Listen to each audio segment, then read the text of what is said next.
tonight at 9. He is one of the most outspoken critics of police use of force here in the Valley. But he gets some on-the-job training about use of force tonight. Very interesting stuff. Reverend Jarret Maupin led protests and marches after Phoenix police shot and killed an unarmed man.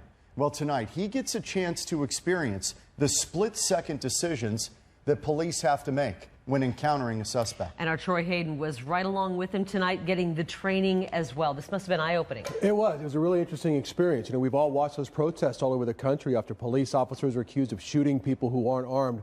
But what would happen if one of those protesters felt what it's like to wear a badge and then be put in a life-or-death situation himself? So I'm going to have you put the holster on right inside your belt loop there. Jarret Maupin gets his weapon. You might recognize him as a high-profile organizer in the minority community.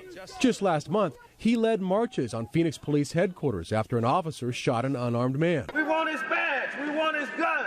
We want his job. Today, he accepted an invitation to look at things from the other side, agreeing to go through a force-on-force training session with the Maricopa County Sheriff's Office. 3 scenarios where you have to decide to shoot or not shoot. Scenario 1 is a call about a man casing cars in a parking lot. Maupin approaches the man and starts asking questions. What? Where you have your hand in your gun? You're looking for your vehicle. What kind of car do you drive? Where you have your hand in your gun? What kind of car do you drive? It's my car, man. Oh.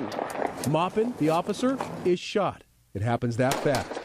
At what time did you think that it was time for you to address the use of force that was given? When he came to the back of the vehicle, okay. and was hiding. You know, I could sense something was wrong. Scenario 2, a call of 2 men fighting. What's going on today, gentlemen? What's wrong with you? What's going on today, gentlemen? What do you want? What's happening here? What's wrong with Back you? up. Huh? What are you doing, man? Hey! Hey, you shouldn't approach me. He shouldn't approach me. He shouldn't approach me. He shouldn't approach me. What happened in there? Yeah. What are you doing? You just shot him? Hey, he rushed me. Tell me why you shot. Well, I've shot because he was within that zone. You know, I felt there was an imminent threat. I didn't necessarily see him armed, but he came clearly to do some harm to the officer, to my person. It's hard to make that call. It shakes you up. Again, an unarmed man was shot. Scenario 3, a call about a possible burglar walking down the street. Maupin gets him on the ground. He's not complying. I need you to keep your hands up, sir. For what? Because I need to check that waistband. Well, why? What are you doing? Because I don't know what you have under there. Everybody, look at this guy. What are you doing? No shots fired, but the suspect did have a hidden knife in his waistband. I went through the scenarios too, without seeing what Maupin did.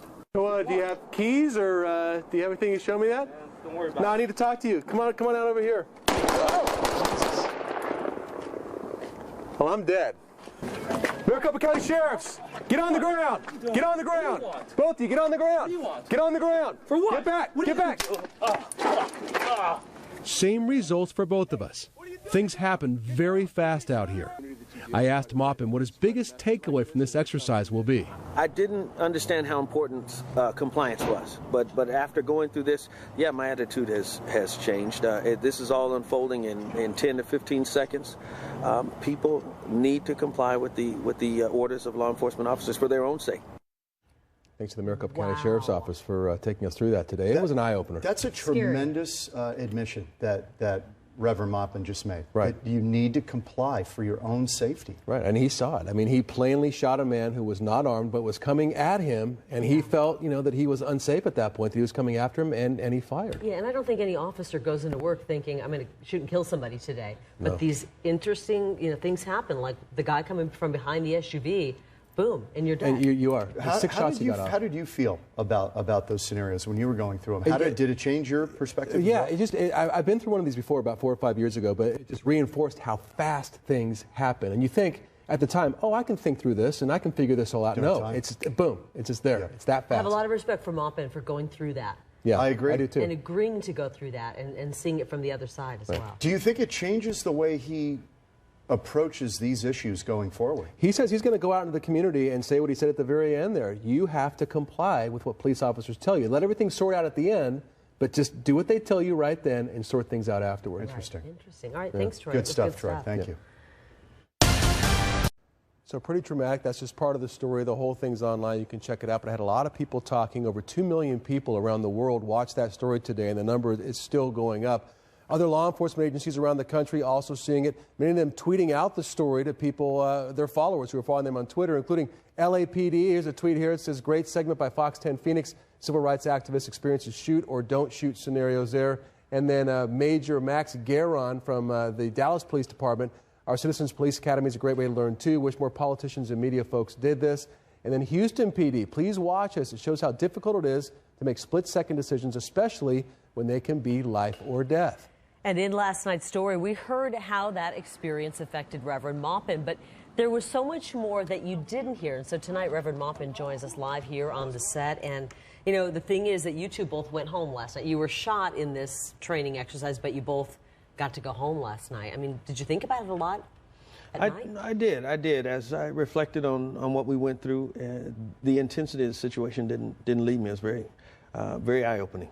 Reverend Maupin, I know you've gotten a lot of feedback both from members of the community who follow you and also, I would imagine, members of the media and other people who just saw it online. Tell us about some of the reactions that you've heard today. I've been surprised by some of the support from law enforcement and from people outside of the African-American community. For the most part, black activists and organizers have been supportive, but there is sort of a fringe group that's frustrated because they see any cooperation or any type of understanding or compromise as violating the tenets of the civil rights movement. Like you're a sellout? They think you're selling out? Well, or what do you think? Nothing could be further from the Kingian principles, nonviolent, you know, in the tradition of Dr. Martin Luther King Jr. And these are folks, frankly, that are occasional activists. They're not out on the front lines. Right. Well, I mean, it's one thing to protest, but eventually the two sides have to come together and say, how can we work on this? The police saying, we're willing to go through additional training. We'll wear cameras. And what is the community willing to do on top? And you were saying, comply. Comply first. Deal with if there's anything done wrong later. Well, that's what the NAACP is saying. That's what President Obama is saying. That's what all of the major mainstream groups are saying. We're also calling for a de-escalation of force on the part of officers to approach situations differently, maybe with less force. But the key to that is citizens complying, following the directives of the officer. But you saw how that was handled with your own training. You know, the guy who was casing the cars, both of you didn't use force on him, and right away he shot at you. So you can see why in that moment where the adrenaline's flowing, you're afraid, and you want to go home, frankly, at the end of the night, where you can pull the trigger. Absolutely. That's why complying is so key. There's no cowardice in complying. There's no indignity in complying. If your civil rights are violated, you need to live to tell the tale. Comply and live. Don't reject the officer's instructions and die. No one will ever hear your story. Reverend Maupin, just a few weeks ago, you were marching right down Washington here with a bullhorn saying, we want your badge, we want your job, talking about the police officer who shot an unarmed man. Do you still feel that way? I do still feel there are more questions than answers. I want an independent investigation into the circumstances surrounding the death of Romaine Brisbane, whether it's another county attorney, whether it's the Fed stepping in to investigate this. We want an objective investigation, like I demanded and received in the case of Michelle Cusseau, the mentally ill woman who was killed because she had a hammer in her hand.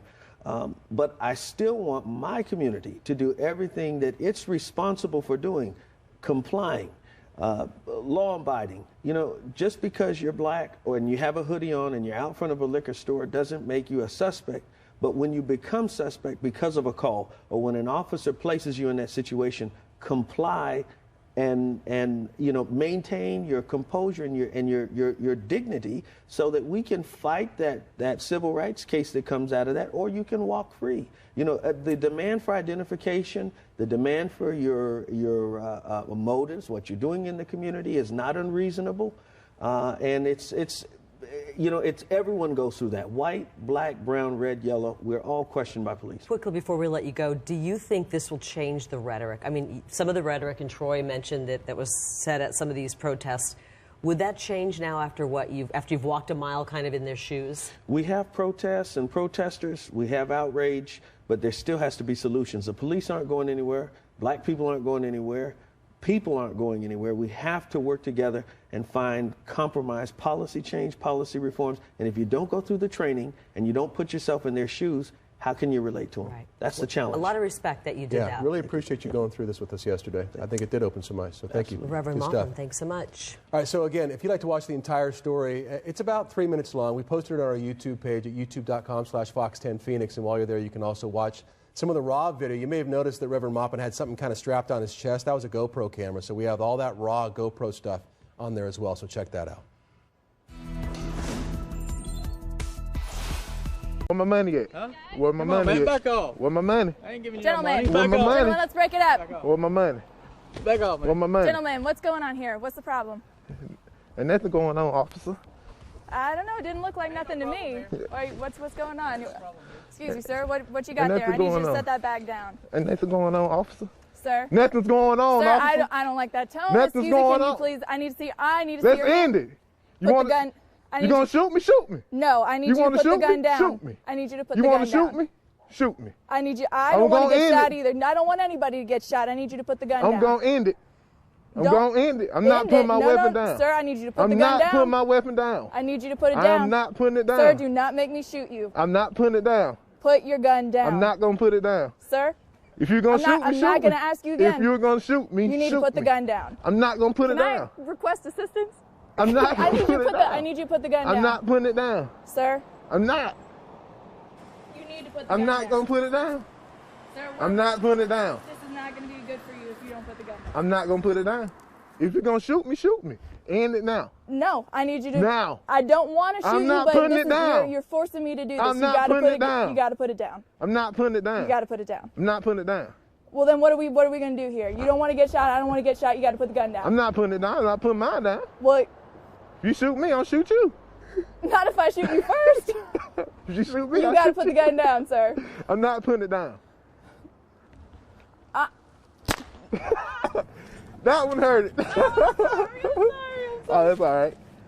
Yeah, But- obviously not something that you would ever do. This is obviously not a position I'm used to being in. but Yeah, it so is. it's weird. Like, I think I probably would have shot myself too. Yeah. You got a call for a suspicious male out around the dumpster area, possibly armed with a gun or a knife. You don't know. Okay. So you have to go out and confront him and see if you can do a field interview on him, get some information from him, find out what's going on. Okay. Any questions? That's it. Okay. All right.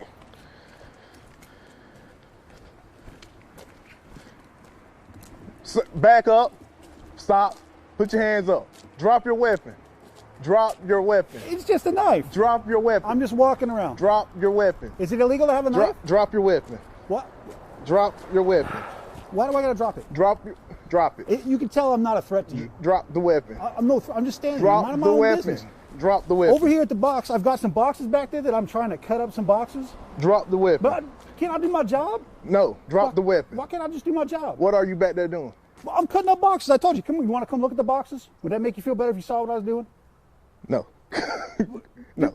Put the weapon down. I just want to cut my Put boxes the up. weapon down. These guys charge me by the hour. I got to get back there and cut my boxes up. Go. See, come on. Go. Good. See, come on. Don't be shooting me in the back. Don't be shooting me in the back. I know how you guys are. You just like to shoot people in the back. See, right here. Right here. Drop the weapon. Drop the weapon. Put your hands up. Get on the ground. Face down on the ground. Face down on the ground. Now, why you got to Face down on the ground. Why you want me to get on the ground? On the ground. Face down. Face down. Man, I'm already on the ground. Face down. Why are you going to put me face down on the ground? Face down. Face down. Got my knife. You can see the boxes. Face down.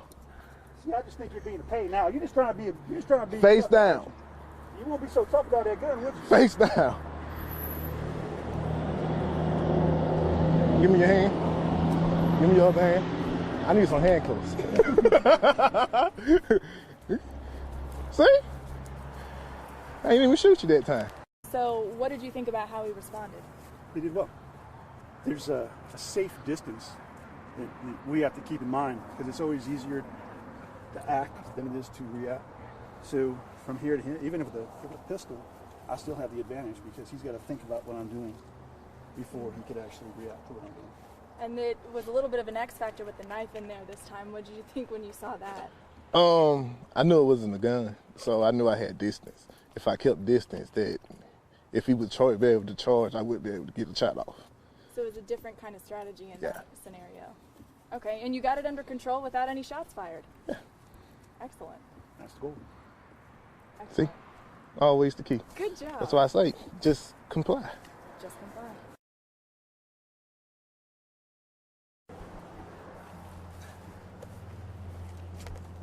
Your head's probably not as big as mine. Do what? Your head's not quite as big as mine. That probably fits better. Do I look scary? No. Just a suspicious person, right? Okay. Ma'am, what are you doing? Ma'am, can I talk to you? Stop right there. What are you doing out here? Just hanging out. What are you doing? I'm just hanging out. I just don't have to be into work I got a call till... from the neighbor saying that you was suspicious activity out here. Well, I don't know what they're talking about. What are you? What do you have going on? I mean, I'm just looking at my phone. Okay. And what else you doing? I mean, I'm just a woman. What am I going to do? I mean, don't you're know. like way bigger than me. I don't know. What? I'm dead. Well, I shot you at this time. You shot me where I shot you. Good. You shot an unarmed person with a fat cell phone. I know. She ran. Too close for comfort. So, That's the same. how did that make you feel when I started charging you? Nervous. I just felt like I had to do it, that to protect my life. Sorry about shooting you in the leg. I mean, I tried to aim for your chest. That's all right. Split reaction. I ain't that good yet. I know, we're not trained.